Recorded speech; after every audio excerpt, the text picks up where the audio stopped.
Sarap, oh. Yum, yum. Naprito natin ng konti. Lagyan natin ating sibuyas. Itong kamatis. Gusto ko maraming kamatis kasi masarap eh.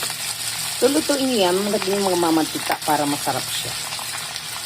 So, lagyan natin ng konting sugar para kasi minsan may kamatis na masyadong asin. Kaya para mag-balance yung niya. Yan. So, ayan na. Nakita niya, no? Parang nagmamantika. Durog na yung konti ng vinegar, syempre. Para kahit tugal siya. Nasili. Yan. So, depende sa heat tolerance. Yan. Tapos, lagyan na natin yung ating bagoong. Yan. Bagoong alamang. Ito yung may sili na spicy bagoong. So, no need to Pero maglalagay pa rin ako ng sili. Depende sa